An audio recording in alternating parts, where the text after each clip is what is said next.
Alhamdulillahi Rabbil Alameen. Brothers and sisters, when it comes to Saturday and Sunday Islamic school, you must understand that it must go through an evolution. It must be evolved. You cannot, at this time in 2026, we shouldn't only be teaching Quran, Hadith, and that's it. And dua, and that is it. We cannot only teach this. In 2026, it must evolve. If it does not evolve, then we will be holding our children back. We will be holding our community back. In Islam, there are two types of knowledge.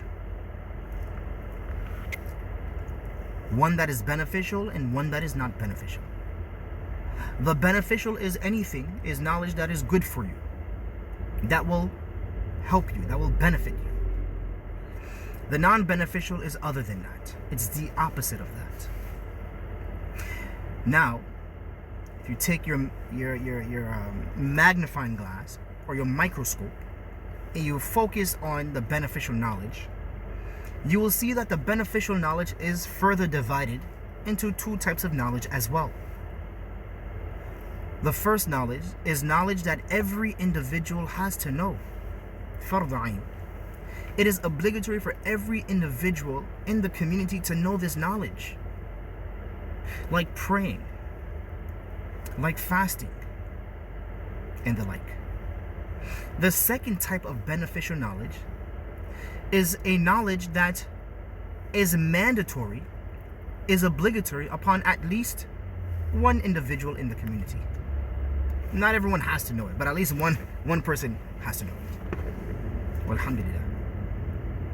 Now, when you look at our children, or excuse me, let me pause, backtrack. When you look at education, it must reflect the society. Alhamdulillah. If you have a community whose main source of income is farming, you're not going to teach those children, the children of that community, banking. You're not going to teach the children of that community fishing. You're going to teach the children of that community farming, because it's a farming nation. It's a farming community. Alhamdulillah. Their provision is tied to farming. If you go to a community and you find that their community is reliant upon, their provision is necessitated upon fishing, you're not going to teach them farming. You're not going to teach them banking, etc. In our community, our children must understand English very well, because they go to school. They need to graduate to go to the next grade. They live in this country. They must understand mathematics very well, because they go to school and they need to get to college eventually. Those who decide to go to college. They must understand history, social studies very well, because they go to school. They must understand science very well, because they go to school. So my brothers and sisters, how is it possible that your children go to school Saturdays and Sundays reciting the Quran, walhamdulillahi Rabbil Alameen, reciting the ahadith, walhamdulillahi Rabbil Alameen, reciting much and abundant dua, walhamdulillahi Rabbil Alameen, and then they're struggling come Monday to Friday, they're struggling at school. So what happens when this happens? When this is the case, what happens? What happens is the parents, they start psychologically, I don't like using Freudian terms, subconsciously, I don't like using Freudian terms, they start losing value, or they start belittling and demeaning Islamic education. They start seeing Islamic education as less important. because my child is not focusing in school. So therefore, Islamic education, they need to focus in school. See the problem that happens? You see the problem that results from that? And many other problems as well. But if the Islamic school, every Saturday and Sunday,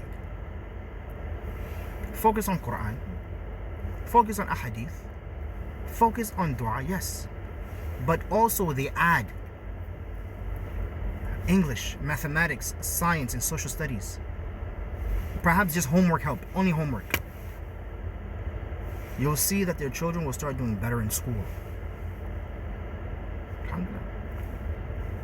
The purpose of learning the Quran, the purpose of learning the ahadith, the purpose of learning dua is so that we could rectify our hearts, is so that we can pray, is so that we can be better people. Alhamdulillah. That's what it's for. That's why we learn it. The purpose of learning mathematics, science, and all of these other secular sciences, is so that our children do good in school. And in turn, they get a better education, they go further in their education in college, high school, college, etc. And get good jobs, etc. I mean, this is the reason why you came to this country. If it wasn't for money, you wouldn't be in this country. So if English, mathematics, science, and social studies is needed to make more money, to benefit the Muslims, then wouldn't it be rational and beneficial to incorporate those sciences, those knowledge in Saturday and Sunday school? Alhamdulillah, Ya Rabbil Alameen. So therefore, this is proof, this is evidence, this is a good argument to show that the Saturday and Sunday school Islamic education system that we've created, alhamdulillah, thank you for creating this, parents, uncles and aunts, thank you for creating this. But now it's those of you that are like my age, it's time for us to evolve it, to expand on it, or to expand it, inshallah. Walhamdulillahi Rabbil Alameen. I'm a school teacher and I see Muslims struggling, Muslim children struggling. The first revelation was Iqra. We are the people of Iqra, but your children do not like to read. They're terrible at reading. So just incorporate Saturday Sunday school and they'll be better. Walhamdulillahi Rabbil Alameen. And also, you can get college students, our students that are in college, our children that are in college, they can go and volunteer, which will help their knowledge grow.